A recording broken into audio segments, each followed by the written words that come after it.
Antes de irnos a vacaciones, vamos a empezar el primer tema sobre el filosofar del arquitecto. Y va a ser un videito corto nada más, solamente como para que tengamos algo en qué pensar antes de entrar completamente de lleno al tema de esto del filosofar del arquitecto.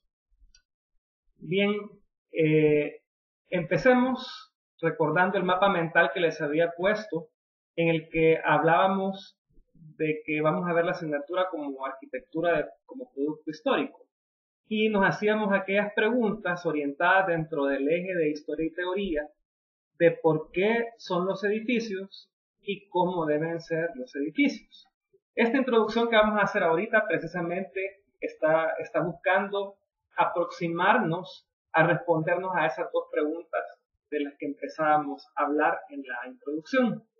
Eminentemente esto implica de que la arquitectura va a ser vista como una actividad filosófica. ¿A qué me refiero esto? Ver la arquitectura como producto histórico ya es filosofar, pero es filosofar desde la perspectiva del arquitecto y por supuesto de la arquitecta. Entonces, entendiendo el inicio del mapa mental que vimos en el video anterior, empecemos a entender esto de filosofar como actividad del arquitecto. Sin embargo, primero veamos qué es filosofía. La filosofía, si nos ponemos nosotros a meditar un poquito, es precisamente el inicio de todos los estudios que el ser humano hace. En ese sentido, cuando hablamos de saberes humanos, vamos a entender que estos se definen por el objeto que estudian. Por ejemplo, la biología estudia los seres vivos. Y por lo tanto, vamos a entender que aquello que estudia los seres vivos se llama biología per se.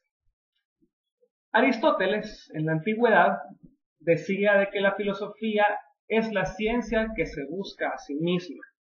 Es decir, que constantemente está buscando qué es lo que tiene que estudiar o para qué lo tiene que estudiar, si nosotros queremos hacernos también esa pregunta. Entonces, para entender esto desde la arquitectura, vamos a ver la filosofía desde cuatro perspectivas. En primer lugar, desde lo natural, vamos a ver que para algunos filósofos griegos, para los primeros filósofos griegos, ellos hacían dos preguntas en la filosofía. Primero, ¿de qué están hechas las cosas naturales? Y por otro lado, ¿cuál es el componente último de la naturaleza? ¿Cuál es esa pequeña parte que hace que componga todos los elementos de la naturaleza? Para los arquitectos contemporáneos, podemos extrapolar estas preguntas de la filosofía en otras dos, aplicadas precisamente a la arquitectura.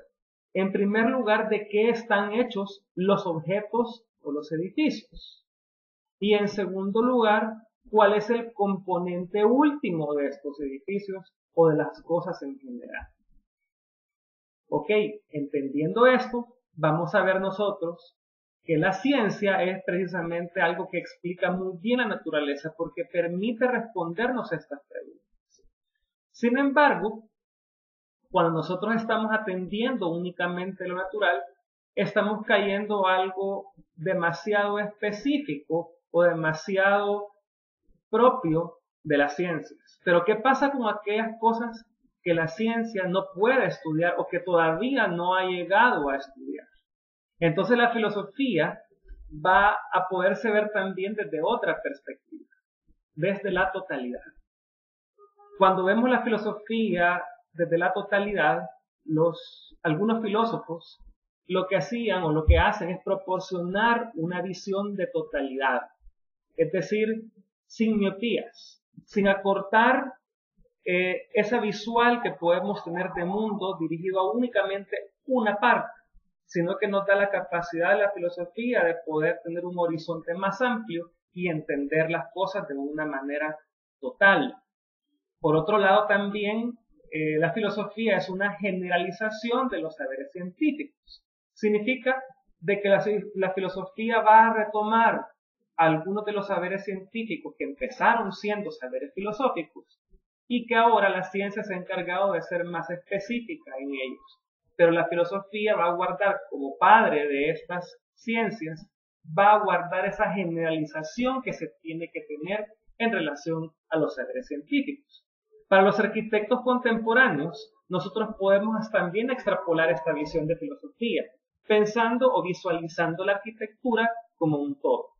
Es decir, que los edificios no son ajenos al contexto en el que se encuentran, sino que todo el contexto urbano o toda la espacialidad urbana en la que vivimos, incluso podríamos verlo hasta el universo mismo, significa tener una visión de la totalidad del espacio. Y por otro lado, la arquitectura también se trata de unificar los saberes que hacen la arquitectura. La producción arquitectónica no es únicamente esa parte de diseño espacial que nosotros conocemos o que inicialmente creemos que es arquitectura, sino que hay muchos saberes que no necesariamente son de la arquitectura, pero que permiten que se produzca la arquitectura a nivel de espacio. Bajo este punto de vista, la filosofía va a ser algo sumamente pretencioso, y saber de todo es pretencioso. Y ese es un error también, caer en creer de que saber de todo es posible. Es imposible eso. Es imposible creer de que se va a conocer absolutamente de todas las ramas o de la totalidad de los saberes que dominan la existencia del ser humano. Entonces, existe otra perspectiva, que va a ser la perspectiva humana, es decir, la filosofía desde los seres humanos. Desde ese punto de vista, para algunos y para otros filósofos, la filosofía va a iluminar sobre el ser humano y su propio destino. Y por otro lado, va a reflexionar sobre el papel que tiene el ser humano en el mundo. Aquí nos estamos metiendo ya en algo un poco más profundo, porque la filosofía se pregunta cuál es el motivo por el cual existe el ser humano. ¿Qué estoy haciendo yo como ser humano? O más bien, ¿cuál es el rol que yo debo de tener como ser humano en el sitio donde yo existo o donde yo vivo? Desde ese punto de vista, o extrapolando siempre para los arquitectos contemporáneos, vamos a poder hacer una reflexión precisamente sobre el ser humano, pero sobre el hábitat del ser humano, en dónde habita el ser humano. Y por otro lado, vamos a analizar como arquitectos cómo los seres humanos transforman el mundo en el que viven o en el que habitan. Aquí nos estamos metiendo ya en algo, como les digo, más profundo, porque vamos a analizar cómo el ser humano está transformando el espacio para adueñarse de él o para apropiarse de él, y vamos a preguntarnos también si esa transformación del mundo es correcta o no es la correcta. Pero para poderse responder eso, ahorita solamente les estoy dejando el impulso para que se lo lleven a vacaciones, el impulso para que ustedes reflexionen en torno a cómo el ser humano está transformando el espacio, cómo el ser humano está transformando el hábitat en el que se encuentra. Desde este punto de vista, lo criticable de esto es de que el humanismo, al centrar su atención precisamente en el ser humano, se aleja del mundo real por centrar su visión en el ser humano. Entonces, la última perspectiva que necesitamos ver de la filosofía va a ser la que resuelve esta carencia, y es precisamente lo social. Desde lo social, la filosofía, o para algunos filósofos siempre, van a preguntarse dos cosas esenciales. ¿Qué debe ser el ser humano? Lo bueno y lo malo del ser humano. Y por otro lado, y quizás el más difícil, es cuál es el fin último de la vida humana. ¿A qué venimos aquí? Si hacemos también la extrapolación a los arquitectos contemporáneos, podemos decir, o podemos preguntarnos, mejor dicho, ¿qué debe de ser la arquitectura? Pregúntese usted, ahora en el 2018, en las vacaciones que está disfrutando, que va a disfrutar, ¿qué debe de ser la arquitectura? O cuando usted ejerza dentro de 10, 15 años, ¿qué debe ser la arquitectura en El Salvador? Y por otro lado, ¿cuál es el fin último de la arquitectura? Cuando decimos fin último nos referimos cuál es ese objetivo final que tiene la arquitectura. ¿Alguna vez usted se ha preguntado por qué están los edificios? ¿Cuál es el objetivo final que tienen los edificios? ¿Es simplemente que sean espacios donde la gente realiza actividades? ¿O tienen un objetivo mucho más trascendental? Desde esta perspectiva final que les decía, debemos entender que para ser arquitecto se debe de saber de la naturaleza, del ser humano y del mundo. Es decir, esta última visión o esta última perspectiva de lo social es capaz de recoger las otras tres visiones anteriores. Y nos dice de que debemos entender cómo es la naturaleza, cómo es el ser humano y cómo es el mundo. Es decir, lo natural, la totalidad y lo humano. Desde esa perspectiva vamos a entender la filosofía y la arquitectura desde lo social. Aquí les traje yo unos ejemplos en fotografía para que podamos entender esto y entender de que la filosofía en la arquitectura, de lo que se trata de cuestionar cómo es la arquitectura y si verdaderamente está cumpliendo con estas premisas de las que hablábamos al principio o perspectivas de la filosofía aplicadas a la arquitectura. Aquí les traigo, por ejemplo, el edificio de Torre Futura diseñado por KMD Architects de Estados Unidos en el 2009 y construido en la colonia Escalón de San Salvador. Para que podamos abordar o leer inicialmente este edificio, vamos a hacernos las 4 preguntas alineadas con las 4 perspectivas que hemos visto anteriormente. En primer lugar, ¿de qué está hecha la edificación? En segundo lugar, hay que visualizarla como un todo. En tercer lugar, preguntémonos cómo el ser humano está utilizando la edificación. Y finalmente, ¿cumple su objetivo último Torre Futura? Hoy en el 2018 está cumpliendo el objetivo para el cual fue diseñada Torre Futura. Veamos más ejemplos para poder abordar esto de una manera global. Aquí les traigo, por supuesto, el Palacio Nacional, diseñado por Alcaine González y Peralta en 1911, que se encuentra en el Centro Histórico de San Salvador. Y volvámonos a preguntar, ¿de qué está hecha la edificación? Visualicémosla como un todo. ¿Cómo es utilizada por el ser humano? ¿Cumple su objetivo último que tiene esta edificación? Pongámonos a pensar. Diseñada en 1911 y ahora en el 2018, ¿cumple su objetivo? ¿Es vigente el objetivo que ésta tenía? Cuando empezamos a analizar las cosas ya no resulta tan sencillo responderse si un edificio que fue diseñado hace más de 100 años puede verdaderamente seguir cumpliendo su objetivo. Es decir, tenemos que entender cuál fue el objetivo para el que fue diseñado el edificio. Y en el tiempo, ¿qué es lo que ha ocurrido con ese objetivo? Si cambió, si sigue siendo el mismo, si son los mismos, o si han cambiado, pero aún así se siguen cumpliendo. Hay muchas cosas que vale la pena entender antes de responderse las preguntas que nos estamos haciendo. Otro ejemplo interesante, digamos alineado al caso de Torre Futura, pero en este caso de uso habitacional, tal vez un edificio más esbelto, se los traje porque de hecho es el edificio más alto que tenemos ahorita en El Salvador, y se trata de Torre El Pedregal, diseñada por el despacho de Legorreta Arquitectos en el 2010. Y volvamos a hacer las preguntas. ¿De qué está hecha la edificación? Y visualicémosla como un todo. ¿Cómo la utiliza el ser humano? Y cumple su objetivo último para el que fue diseñado.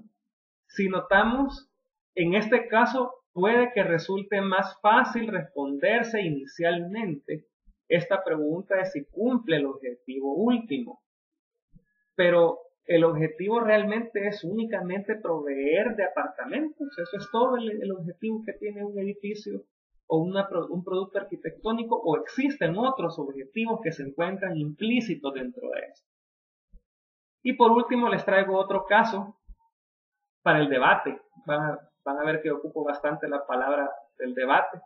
Y se trata del proyecto de viviendas mejoradas a cargo de Fundasal, que comenzó allá por el año 2004, y esto es en la comunidad de Las Palmas. En este sentido, lo que nosotros vemos es una vivienda social, tal vez no construida o no diseñada per se, y que por ende no cumple llamémosle los lenguajes o los parámetros que normalmente encontramos en la producción de vivienda en masa. Pero aquí va la pregunta, ¿verdad? Si así como está, primero de qué está hecha la edificación, y nuevamente visualicemos esto como un todo, como un sistema urbano. Preguntémonos cómo utilizan las personas esta vivienda. Y finalmente, ¿cumple su objetivo último esta vivienda? Si nos ponemos a pensar, realmente el objetivo de proveer vivienda, que es lo que pasaba con el caso de Torre el Pedregal, en este caso ese objetivo es el esencial, es el primordial, y probablemente sea el objetivo último, no hay otros objetivos. Entonces, tal parece, pero como les digo, esto es para que empecemos a discutirlo. Tal parece de que este tipo de producción cumple el objetivo último. Lo que nos tenemos que preguntar ahorita, y pregúntenselo desde ya cuando vayan a la universidad, cuando vayan a Benningham, aquí a Torre Futura, es esta otra producción tal vez más, no de arquitectura doméstica, sino que de un carácter mucho más monumental, lo que le llamamos el carácter corporativo, el carácter comercial, tendrá otros objetivos mucho más trascendentales que proveer espacios para vivienda o proveer espacios para oficinas. ¿Será que hay otros objetivos? Y la pregunta es, si existen esos objetivos, ¿los está cumpliendo esta edificación? Como ven, desde la perspectiva filosófica, la arquitectura tiene un montón que reflexionar. Y en ese sentido, tenemos que entender el contexto salvadoreño en particular para poder entender la producción arquitectónica salvadoreña, cómo la arquitectura responde a la realidad en la que estamos. Y en ese sentido, vamos a ver más adelante de que la arquitectura se convierte casi en un libro abierto, por medio del cual podemos hacer muchos análisis y muchas reflexiones acerca de la sociedad en la que se encuentra inmersa la producción arquitectónica. Bien, muchachos, hasta aquí vamos a llegar con este primer video. Vamos a continuar el mismo tema siempre del filosofal del arquitecto en una segunda entrega. Al inicio les había puesto la imagen de alguien por ahí, que en la segunda entrega les voy a explicar de qué se trata este personaje. Pero en el fondo de esta presentación, de esta diapositiva, les traigo una imagen curiosa. Es el reloj de la Torre de San Vicente, pero visto desde adentro. Y lo que estamos viendo ahí es la imagen de la ciudad de San Vicente, con el reloj en su estado en el que se encuentra, un poco deteriorado, en el que se encontraba, porque recientemente fue restaurado. Pero resulta bien curioso cómo es una alegoría a lo que nosotros estamos empezando a hacer ahorita con la filosofía aplicada a la arquitectura. ¿Cómo podemos ver la ciudad a través del tiempo? Esto es como para reflexionar en las vacaciones que vamos a comenzar ahorita, y así nos vamos a listar ya para ver ya de lleno qué es esto del filosofar como actividad del arquitecto. Cuídense mucho y nos estamos viendo en la próxima.